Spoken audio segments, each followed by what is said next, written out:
So, from time to time in this book, there are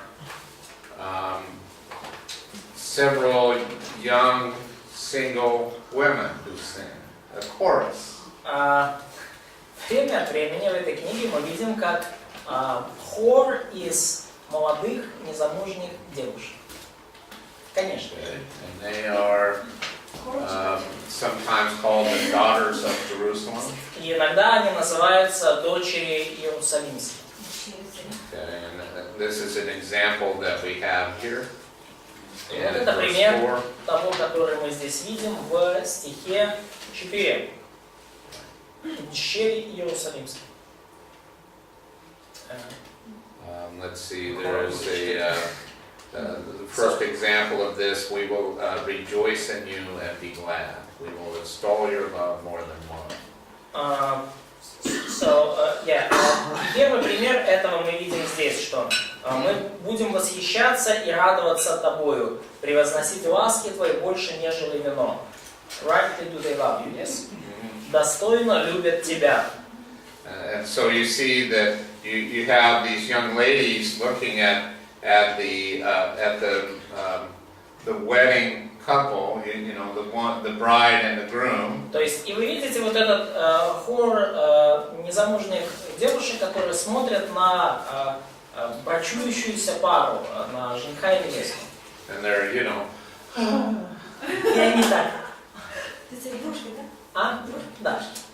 And it's true. I mean, you know, you're like that at a wedding. It's so wonderful. Да, и, конечно же, это все правда. Вам это все нравится наблюдать на свадьбе. Это чудесно. In verses 5 and 6, the bride is very aware that she has dark skin. И в 4-5 стихе мы видим, что невеста, она, скажем так, она знает, что ее кожа темна, она даже немножко этим обеспокоена. Okay, so this is just you know, it's kind of like a fashion thing, you know. Но и вот это вот, да, вопрос моды уже. Yeah, so maybe around here dark skin isn't so popular. Может быть, здесь, в ваших краях, ну, чернокожесть и смуглость не настолько популярна. Where I'm from, having a suntan is very popular. Но там, откуда я родом, иметь хороший загар – это очень популярное дело. It shows that you're very active in the outdoors. И это показывает, что вы очень активный человек в плане того, что вы часто куда-то выбираетесь из дома. And so you must be healthy and athletic. И ну, это говорит о вас, что вы такой здоровый, спортивный, здоровый, спортивный. And very desirable as a woman to have this dark skin. И для женщины очень желанным кажется иметь темную кожу, смуглую, загорелость. In reality, a lot of women just go to tanning booths to get that dark skin. В реальности, конечно, многие женщины просто идут в солярий, чтобы там типа загореть. Yeah, they cheat. But you know, she's just conscious that it's not cool to have dark skin where they're from. Но здесь она осознает, что в местах, откуда она родом, не так уж и здорово иметь темную кожу, смуглую кожу. But her brothers made her the caretaker of vineyards, so she spent a lot of time outside. Но ее братья, они поручили ей следить за виноградником, стеречь виноградник поставили, и поэтому она проводила много времени на солнце. And therefore she is sunburned, tanned by the sun. И поэтому она там подзагорела. Okay. Do you want to read it? You can read it if you want. Хотите прочитать? Прочитайте 4-5 стих. Будем радоваться и восхищаться тобой превыше... это 4-5. Дочери Иерусалима, я черна, как шатры Кедара, но прекрасна, словно завесы Соломона. Не смотрите, что я так смугла, ведь солнце опалило меня. Мои братья прогневались на меня и заставили меня ухаживать за виноградниками. Своим виноградником я пренебрегла. So why did their brothers were angry with her? They were mean. Они были жестокие братья. Просто так, да? Такие. And you notice the expression that the sons of my mother, which probably means they aren't the sons of her father. So half brothers. Ага, то есть вы видите здесь вот это выражение, что сыновья моей матери, да? Братья. Сыновья матери моей. Или братья, но вот в оригинале сыновья матери моей. То есть как сводные братья, то есть не сыновья ее отца. I have 5 half brothers and sisters. У меня 5 сводных братьев и сестер. Yeah. Okay. But they're not mean to me. Но они со мной не жестоки, правда. But I will say this, that I don't have the same mother as my father's sons, and I don't have the same father as my mother's sons. And so I don't have the same status in either of those families. Но идея в том, что у меня не тот же отец, что у сыновей моей матери, и не та же мать, что у сыновей моего отца. И поэтому у меня нету статуса, на самом деле, ни в одной из семей. So, nobody cares about me. Поэтому никому до меня нет дела. Oh well. So in verse 7, the woman speaks. И в стихе 6 женщина начинает говорить. And she expresses her love for her beloved. И она высказывает свою любовь к своему возлюбленному. And she desires to be with him in the middle of the day. И она хочет быть с ним, высказывать желание быть с ним в полдень. So he's shepherding his flock, but when they lie down in the middle of the day, he can pay attention to her. И он там пасет овец, следит за ними, но когда в полдень sheep lay down, yes? Но когда в полдень овцы улягутся отдохнуть, то тогда у него появляется время на нее. Yeah. So maybe when the sheep lie down, they can lie down also. Но поэтому, если Right. когда овцы прилегли отдохнуть, они могут прилечь отдохнуть. Right. Right. And then in verse 8, Solomon begins to address his beloved. И в стихе, probably, yeah, verse 9, yeah? Oh, okay. And when, In your 9. yeah, if you yourself do not know. Окей, да. Седьмой. 7 стих в нашем, да, если ты не знаешь этого, да, то есть уже Соломон отвечает, да, прекраснейший из женщин, то иди себе по следам овец и паси козлят твоих подле шатров пастушеских. Okay, and so it turns out to be the day of their wedding. То есть, и это все, переходит плавно в день их свадьбы. And they're flirting with each other. То есть, и они, то есть, вы понимаете, то есть, они здесь так флиртуют друг с другом немножко. Okay, so this is what's going on.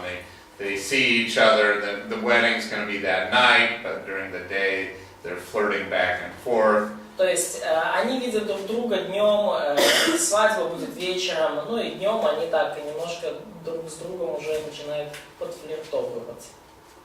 Okay, so this is verse 8. Это вот стих 7. And she. So he's kind of He joking. now he is starting to talk to her in a loving way, in a passionate way. И сейчас уже он начинает говорить ей в таком во влюбленном таком состоянии. То есть. Yeah. So Vitali, read to us verses 8 through 10. Виталий, прочитай, пожалуйста, стихи с 8 по 10. Or I should say Solomon.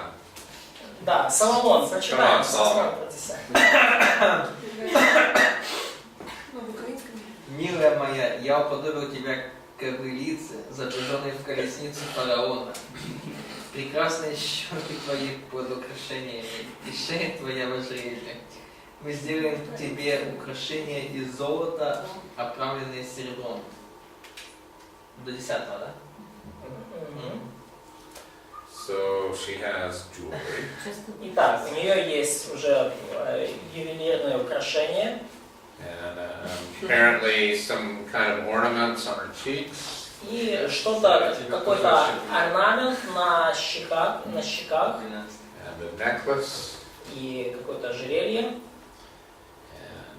Ну, типа, да, по-английски. you know, I really think in verse 9 he says, "My mare among the chariots of Pharaoh."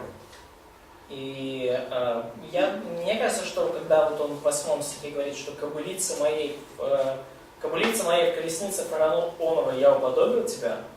So he's talking about a war horse. И мне кажется, что здесь он говорит о военной лошади.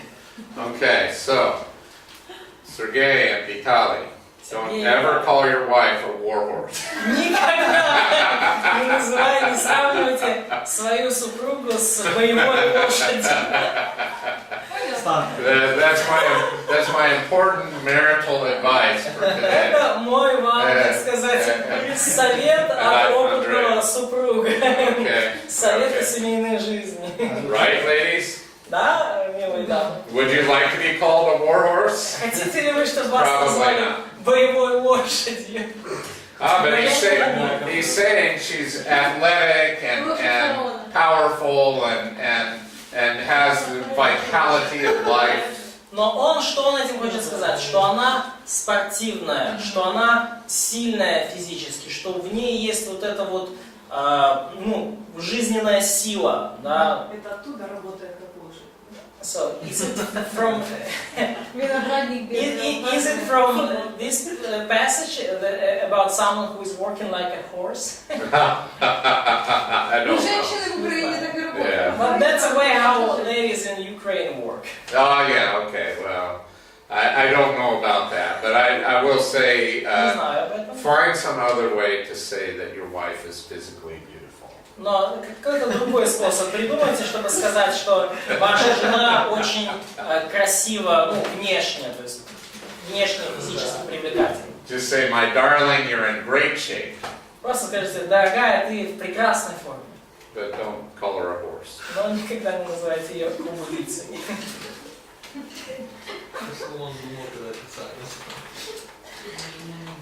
Okay, let's talk about verses 12 through 14. Давайте поговорим о стихах с 11 по 13. And the fragrance that this woman wears. She wears perfume. И вот это мы здесь видим вот благовоние, да, которое одевает, использует женщина, да, то есть она использует какую-то парфюмерию. So her fragrance is what she thinks about her man.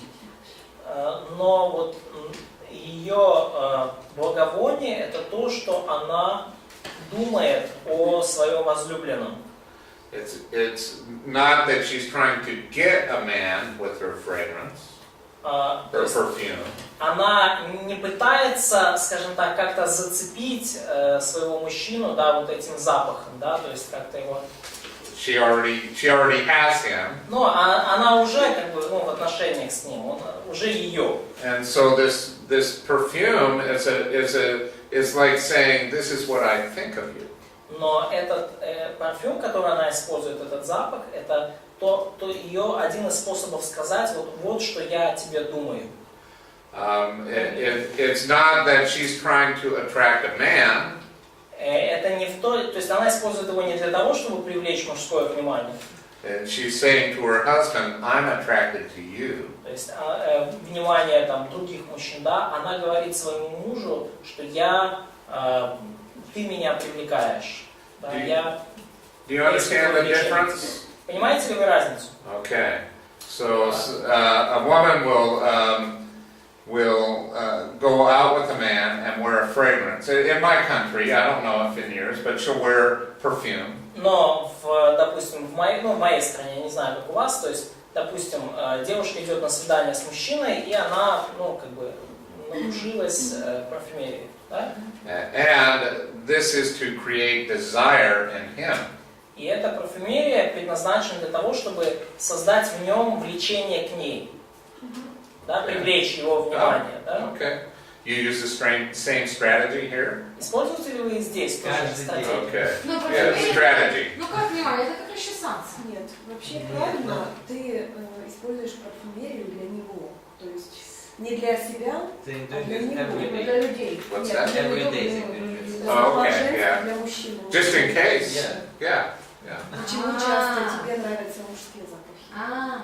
Ну и женский много. Okay. Ну да, давайте да. То есть, Okay. so there is a sharing experience between more experienced ladies. Oh, okay. All right.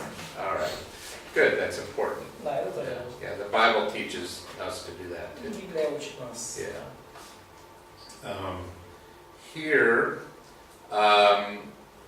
she is expressing that she's attracted to him. Но здесь она выражает то, что она испытывает влечение к нему. This is just saying, this is what I think of you.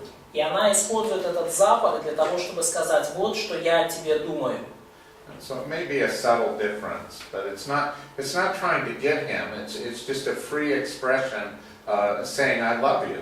То есть, ну, может быть, такая разница малозаметная, то есть, но это, то есть она использует аромат не для того, чтобы привлечь его внимание, а для того, чтобы выразить ему свою уже существующую любовь. Okay? Ну, понятно, но как бы, понятно, что говорит учитель, но как это? So, we understand what you're saying, we understand how it's gonna work.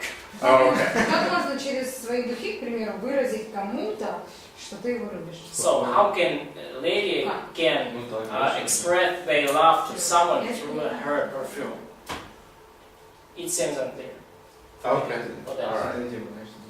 Может, это была тогда просто такая редкость, когда женщина пахла красиво. So maybe that was a rare thing in this time when lady, had a great, good, really good smell. Ну, вообще дорогой тогда был, это же не каждая женщина.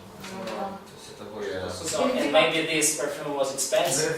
Как ты празднично одеваешь. Типа, что я ухаживаю за собой, потому что я тебя люблю? So is it like is it something like I'm caring by myself for myself? I'm just wearing good clothes just to show how I love you. Yes. Да. Ну это другое дело. So, Отстань. Okay. А что ты приехала с Колорадо, чтобы нас учить? So, Решение. for the next 6 verses, и следующие 6 стихов. they exchange how excited they are at each other's physical attractiveness. И следующие 6 стихов они высказывают, как они, что они чувствуют. То есть они в следующие 6 стихов выражают их возбуждение от физического влечения друг к другу.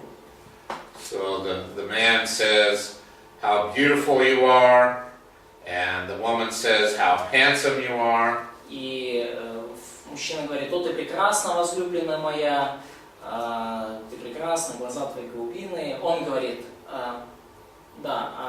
это он говорит, а она говорит: «О, ты прекрасен, возлюбленный мой, любезен, и Боже у нас зелень». То есть они обмениваются такими вот комплиментами. This is in verse 16. И вот There is this expression of, well, a handsome, I've got this backwards actually. It's in 16. Handsome isn't a very good word there because it's talking about the woman. So we say handsome, talking about men only. we don't have this Okay, distinction. distinction. We just Okay, good. beautiful. Okay, well that makes it easier. Yeah. Okay. As it is in the NIV. Right. So then in verse 17, they're both speaking. И вот в стихе 16 и 17 они говорят оба. So they're talking about how young and strong they are. So when they say about The beams of our houses are cedars. Oh, yes. Они говорят о том, как они молоды и сильны. Вот говоря о кровлях домов наших кедрах, они говорят о том, как они молоды и сильны. Yeah, so they're just saying that they have well-constructed bodies. They're very healthy and strong. И они, по сути, говорят о том, о своих телах. Они говорят о том, что их тела хорошо сложенные, молодые и сильные. And so there is a reason that they would say this to each other on their anticipating their wedding night. Но и есть определенная причина, почему они это говорят друг другу в преддверии брачной ночи. Right? Да? So it's not about their house, which they make. no, they're not talking about their house. То есть они не говорят о своем доме. The house of their body. Yeah. Они говорят о доме своего тела. Yeah. Охрана Духа Святого. About the temple of the Holy Spirit. There you go. Да. True enough. Хижина. Ухаживание какое-то 16. Это свадьба. So is it a courtship? Is it a kind of courtship or it's? It's on the day of their wedding because in the very next verse is about their wedding night. Это описывается день их свадьбы, то есть вот день, то есть перед которым, в тот день, в который они поженились. То есть они вот это все разговаривают перед собой прямо вот за несколько часов до того, как поженились. Что за день? Потому что в начале следующей главы уже идет речь о свадьбе. Going back and forth, flirting on their wedding day, you know. Here's how it's going to be later tonight. Ну, то есть они флиртуют между собой в день своей свадьбы, они так хихикают и так подразумевают, что вот что-то будет сегодня ночью. Okay. So he's wonderful to be around. И им это замечательное время, они вместе друг с другом. Right. When do we stop here? 12:10. Yeah. Okay. Oh, okay, we got a long time to do. Great. All right. So verses 4 through 7. 4 through 7 in chapter 2. Chapter 2. Глава 2, стихи с 4 по 7. То есть вот там вот во второй главе первые 3 стиха вот продолжается то, что началось еще в первой главе, да, что обмен любезностями, комплиментами. He has brought me into his house of wine. 2 глава, 4 стих. Он ввел меня в дом пира. Beth Hayim. Is it Hebrew, yeah? Вот слово на еврейском вы слышите. And so this Beth Hayim is about a place where you celebrate. И вот это Бет Хаим, это место, где вы празднуете что-либо. And so he's saying we're going to have a big celebration. И он говорит, что у нас будет большой праздник. We're going to be intoxicated. И мы, мы напьемся. Yeah, we'll get to that. Yeah. He says we're going to be intoxicated. Ага, да. I don't think he's talking about wine. Ну, я не думаю, что он... да, мы упьемся, и я думаю, что он здесь не говорит о вине. Okay, you see how his banner over me is love? И он дальше говорится о том, что его знамя надо мною любовь. So this is the like when they went on the wilderness journey, each tribe would have a special banner. И вы помните, да, что во время вот этого путешествия в пустыне у каждого колена было знамя, And this is the you follow the banner. И вы, если вы принадлежали к этому колену Израиля, вы следовали за этим знаменем. So this would be a great time to go to Ephesians chapter 5. И это будет отличное как бы отличный момент, чтобы перейти к Ефесянам 5 главе. Что вы там так записали? And verse 25. Ефесянам 5 глава, стих 25. Sergey, I think you should read this. Сергей, думаю, тебе стоит это прочитать. Мужья, Ефесянам 5 глава, 25 стих. мужья, любите своих жен, как и Христос возлюбил церковь и предал себя за нее. Понял? And to what? To what passage? To what Well, I think that 25 is sufficient for now. Я думаю, пока 25 достаточно. Husbands, love your wives as Christ also loved the church and gave himself for her. Yeah. So let's talk about how a man's leadership is his love. И давайте поговорим о том, каким образом лидерство, руководство мужчины в браке проявляется в его любви. And so she identified, well, he loves me, and therefore I'm following him. И in Song of Songs, да, и вот в Песне песней она говорит по сути, да, он любит меня, и я потому следую за ним. Is this about candy and flowers? Говорится ли здесь о конфетном букетном периоде, ну, о цветах и конфетах? Probably not. Ну, наверное, нет. Candy and flowers are nice. Конфеты и цветы — это все замечательно. Share the candy with me when you get it. So I want your candy, so you know. Ну, и, конечно же, я ничего против не имею конфет, если вы не принесете. You know, it's nice, but it can be meaningless. Но и какими бы хорошими ни были конфеты, по сути, они не значат ничего. Even bad men will give candy and flowers. Потому что даже плохие, недостойные мужчины могут где-то раздобыть конфеты и цветы. Правда? Да?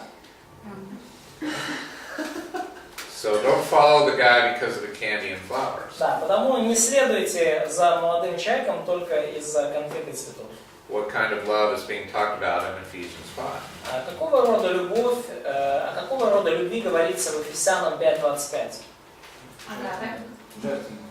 Sacrificial love, again. So are candy and flowers a big sacrifice? Являются ли конфеты и цветы большой жертвой? Not really. Little money. Ну, просто чуть-чуть денег. Кому-то надо заработать деньги. Yeah. Which you still need to earn, guys. Yeah. Okay. But you understand. I mean, Ну, вы понимаете. it's just a little money. Это просто немножко денег. So you have to really know that this man would give his life for you. И вам нужно на самом деле быть уверенными, что этот мужчина, если понадобится, отдаст за вас жизнь. And you can't make him do that. И вы не можете как-то его заставить это сделать. But this is the kind of love that a man should have for his wife. Но это именно любовь того рода, которую мужчина должен испытывать к своей жене.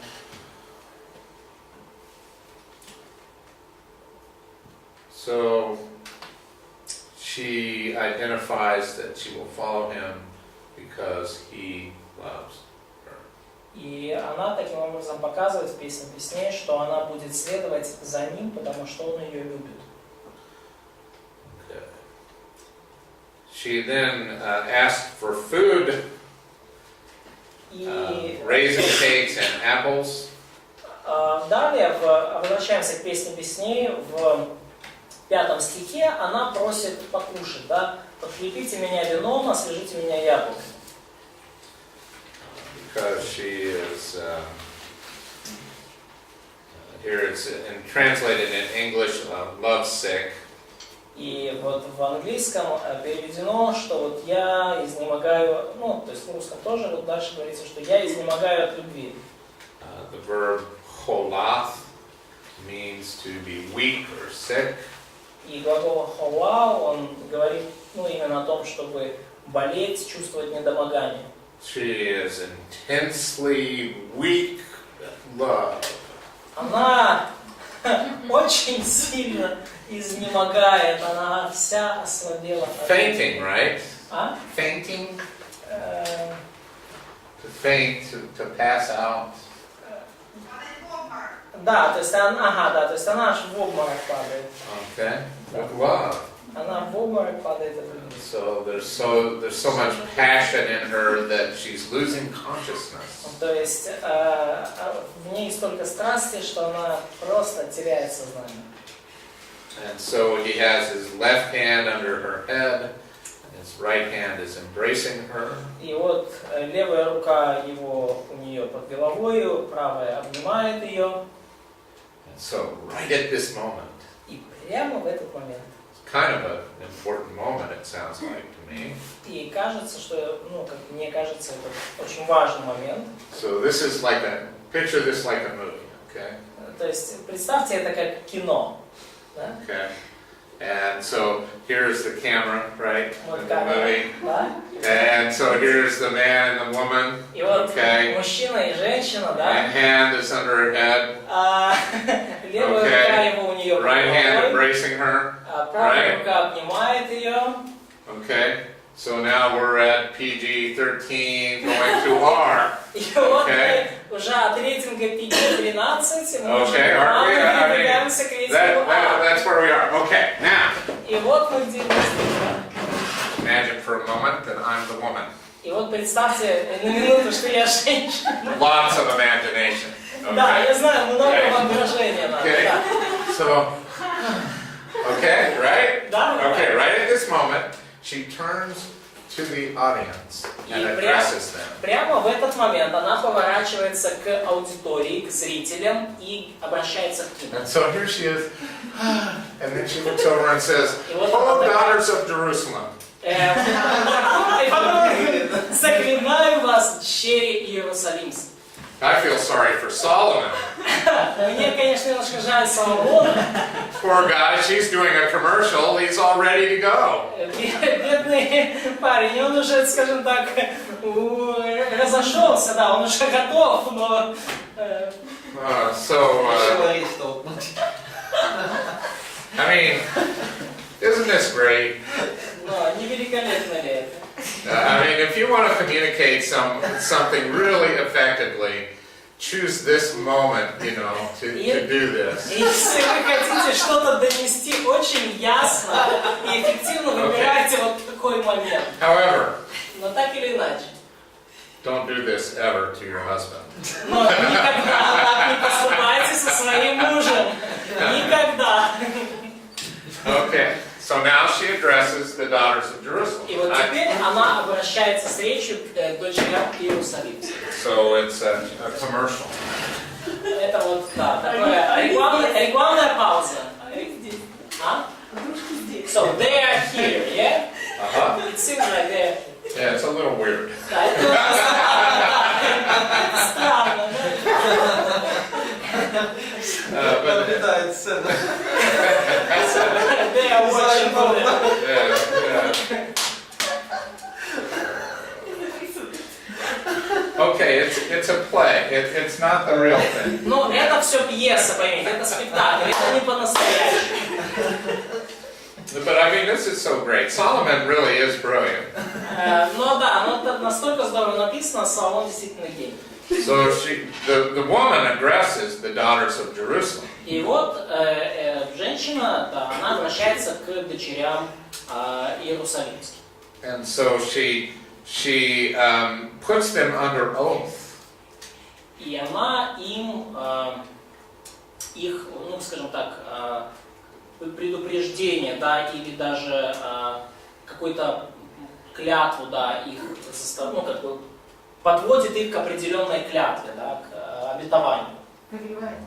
Yeah, do you see, if you have your Hebrew Bible open, do you see the verb there, shabbat? Ну вот, если у вас открыты ваши еврейские Библии, то видите ли вы в самом начале вот это слово шаббат, да, заклинаю, да, значит клясться, давать клятву. So to swear an oath is shabbat. To swear an oath. То есть произносить клятву, да, это и означает, да,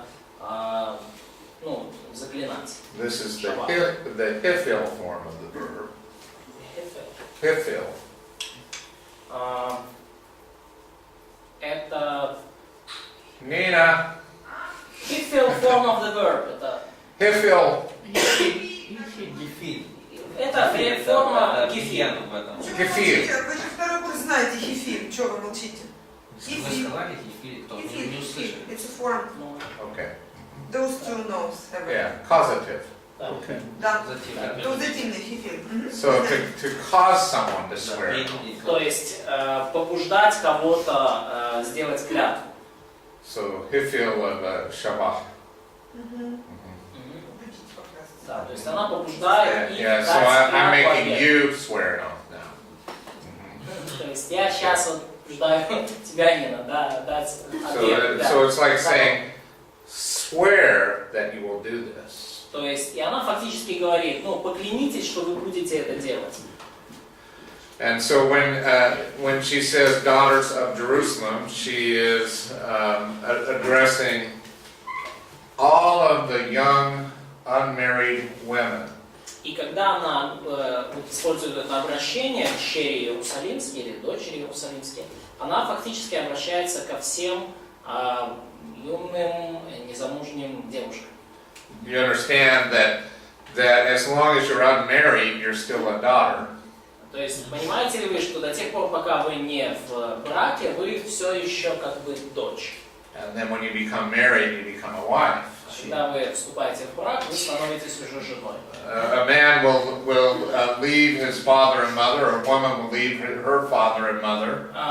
Оставит мужчина отца своего и мать, и также самая и женщина оставляет отца своего и мать. And that leaving of her parents means that she's not a daughter, now she's a wife. И теперь, покинув своих родителей, она уже не дочь, она уже жена. No, we don't forget our parents or anything, but it is a change in status. Но, конечно, мы не забываем своих родителей, но при этом все равно происходит какая-то перемена в статусе. Okay. Now, so you swear by heaven, you swear by earth, you swear by the temple. Но мы же помним, да, не клянитесь ни небом, ни землей, ни храмом. Here she has these young women swear by beautiful animals. Но здесь она просит этих юных девушек поклясться красивыми животными. Yeah, by the most beautiful animals that God made. Ну, на самом деле, одними из самых красивых животных, которые Бог сотворил. So we may struggle with translation here. The English translation is poor, Andre. I don't know about your translation, but it's do not arouse or awaken love. Но и здесь могут быть, скажем так, некоторые трудности перевода, потому что вот говорится, что да, не будите и не тревожьте любви в английском. And we have beloved. Don't not arouse, not awake or not bother beloved. Okay. In Russian. Okay. So do not awaken sexual passion. Но идея здесь в том, да, не будите, не тревожьте возлюбленной. Идея в том, что не пробуждайте сексуальное влечение. Until it's the right time to do so. До тех пор, пока не наступило подходящее время для этого. So this message occurs several times in this book. И это послание, этот призыв, он повторяется несколько раз в книге. And the message is to remain pure. И это послание заключается в том, чтобы хранить себя в чистоте. Now look, remember our scene? И вот посмотрите, помните нашу сцену? Here we are, right like this, right? Уже прямо вот в этом, On the wedding night. на низком старте, да, в And брачную ночь. she's fainting away from passion. He's Она right уже here. в обморок падает от страсти, да, он уже тут рядом. And this should be the most beautiful moment in her life. И это, похоже, один из самых чудесных моментов в их жизни. And she's saying, don't let your body do this until the right time. И она здесь, по сути, говорит, не дайте вашим телам вот это делать до тех пор, пока время не подходящее. Yeah, До правильного момента. until you can satisfy it with your husband. До тех пор, пока вы можете удовлетворить ваше влечение с вашим супругом. And you can see how Solomon has chosen this moment to communicate this. И вы видите, какой момент выбрал Соломон для того, чтобы донести вот эту идею. Okay, and so I think that this is an amazing message at the perfect time. И мне кажется, что это отличное, потрясающее послание в самый подходящий момент времени. Notice how he uses the word awaken. Обратите внимание, каким образом используется вот это слово «не будите», да, то есть «не пробуждайте». Because he's implying that once these passions are awakened, they stay awake. И подразумевается, что когда эти желания и когда эта страсть и влечение пробуждены, они остаются, скажем так, уже в таком пробужденном состоянии. So they want to be satisfied once they're awake. И когда эти желания уже пробуждены, они хотят получить какое-то удовлетворение. So what's in Ukraine? What's a normal age for someone to be married? Какой в Украине обычный возраст людей, вступающих в брак? Сейчас не знаю. Самое Ну, наверное, от 17 до 34. From 17 to 34. Okay. Ближе к Yeah. 70. Ну, если по количеству. And in my country, it's more like from 25 to 35. Но в моей стране это больше от 25 до 35 лет. Не, у нас моложе. Нет, Да, 17-22. 17, 22, 23. Да. Да, сейчас, ну вот только сейчас начинают постарше. Ну да, So, А раньше было. in Ukraine, especially in earlier times, people get married earlier. So, and now tendencies, they just Later and postpone later and marriage. later, Yeah, yeah. they marry later. Yeah. Same in America. То же самое и в Америке. Раньше Yeah. женились раньше, а сейчас позже. Yeah, my grandmother was married when she was 16. Моя бабушка, например, женилась, когда ей 16. And my father was 21. А отцу моему было 21. I was 27 when I got married. Ну, я уже женился в 27. Yeah, so Oh, it gets older and older.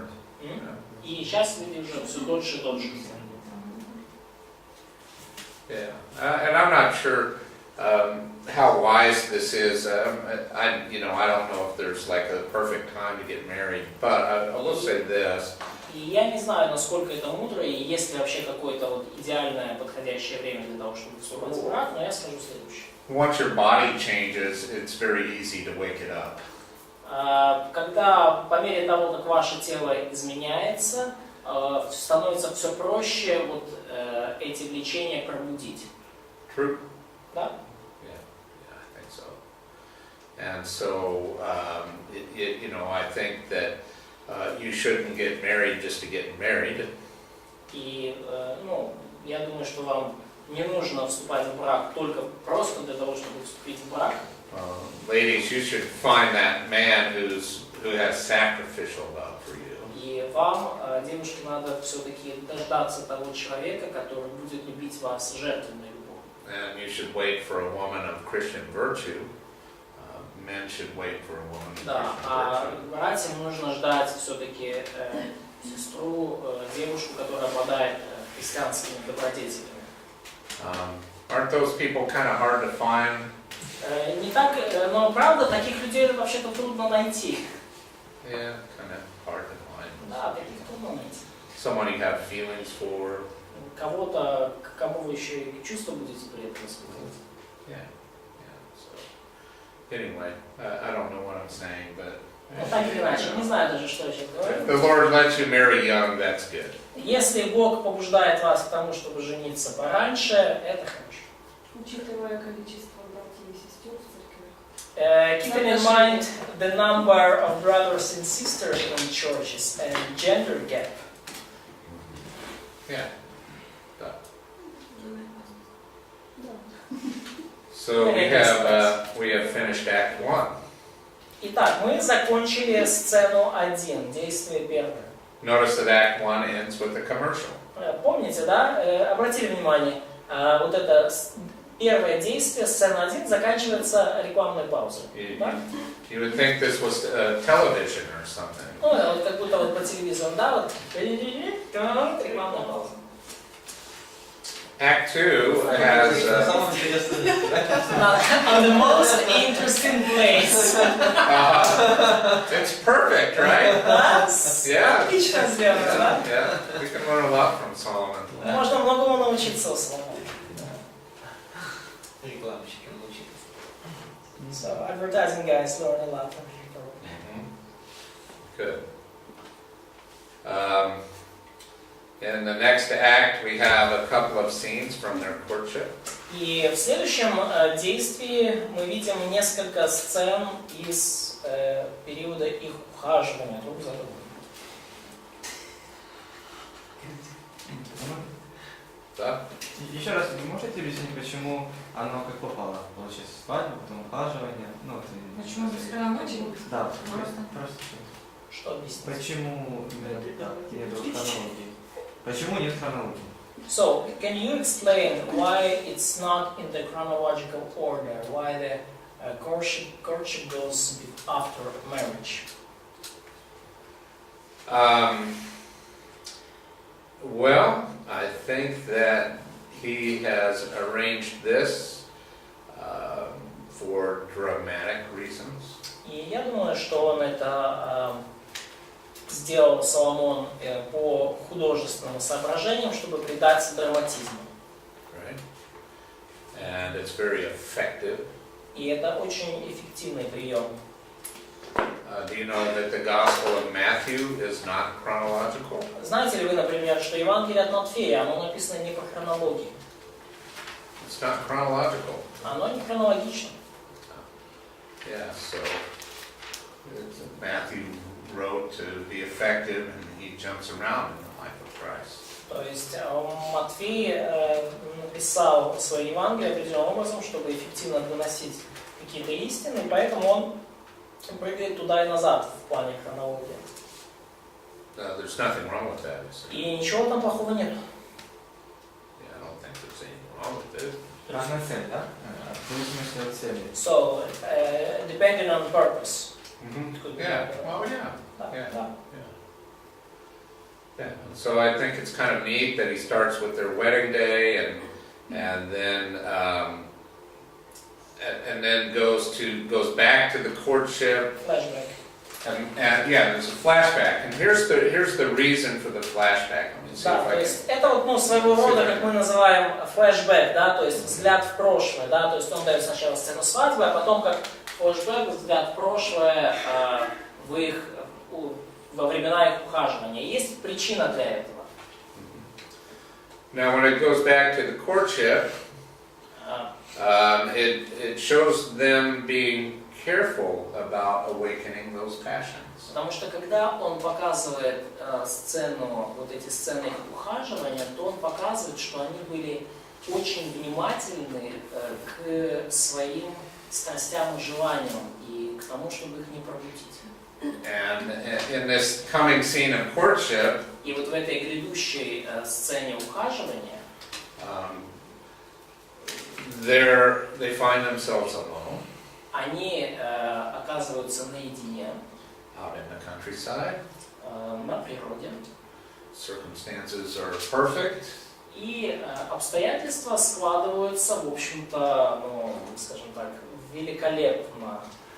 They could awaken those passions. И они великолепно в плане того, что они могут уже и пробудить свои желания. And they choose to be responsible instead. Но вместо этого они выбирают вести себя ответственно. And so if you go back to the wedding night for a moment. И если вы на минутку, скажем так, посмотрите на сцену брачной ночи, And our little commercial that we had.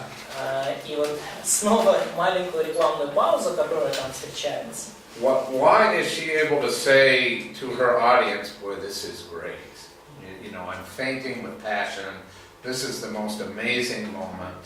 Как вы думаете, почему она может сказать, что я просто в обморок падаю от страсти, это так великолепно, это так здорово. Isn't it because she's kept herself pure?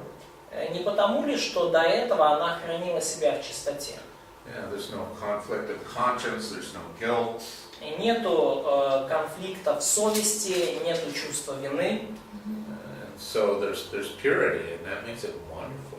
И есть, мы видим здесь чистоту, и именно эта чистота делает происходящее таким чудесным.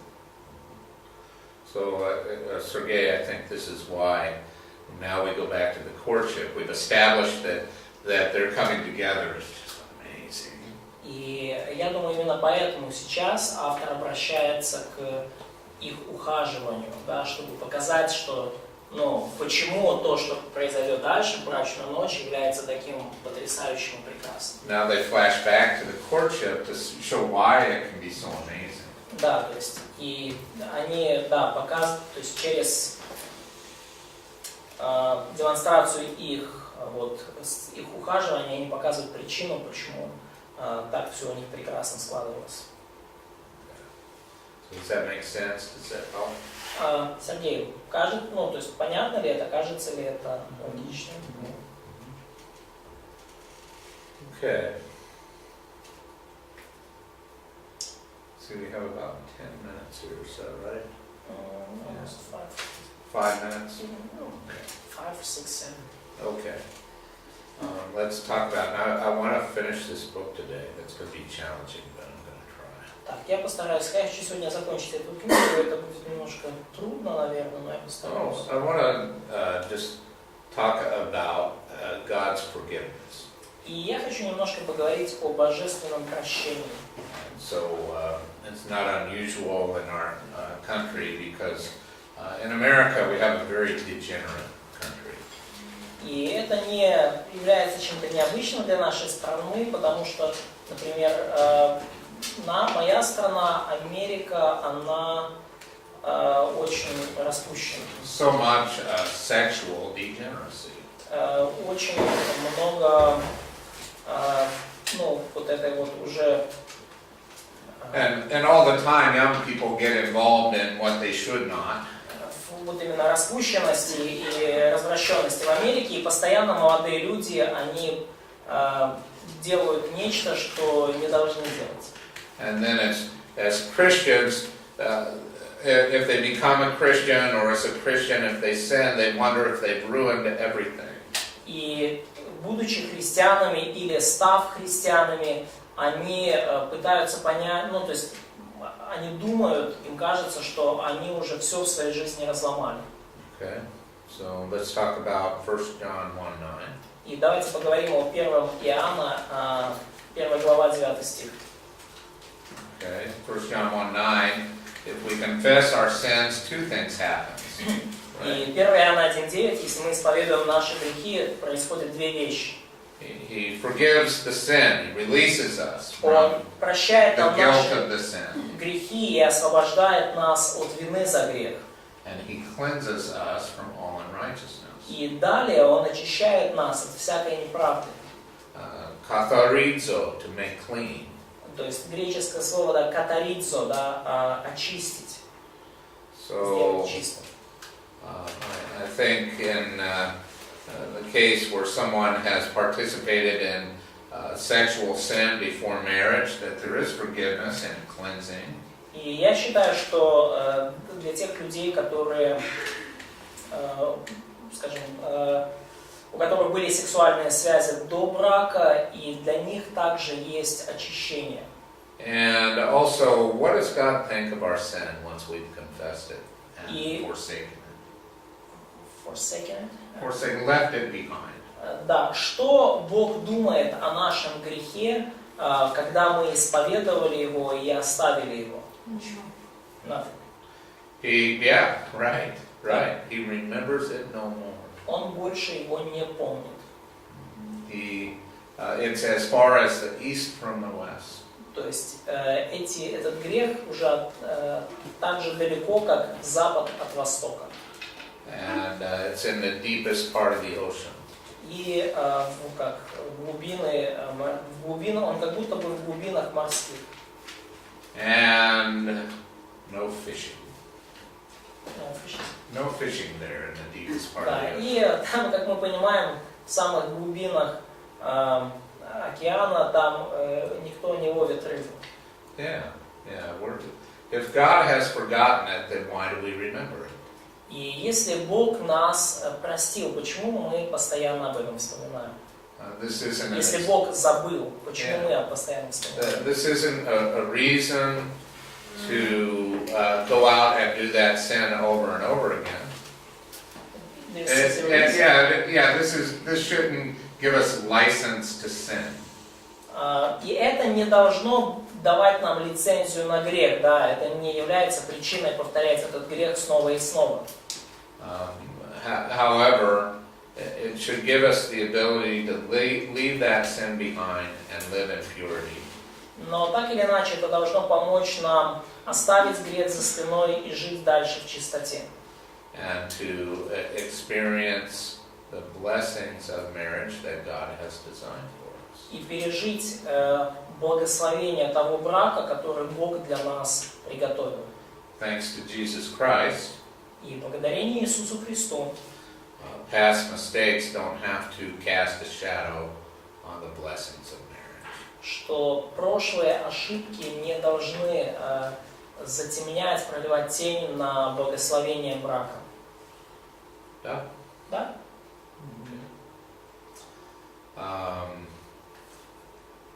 So we can stop now. И мы сейчас остановимся.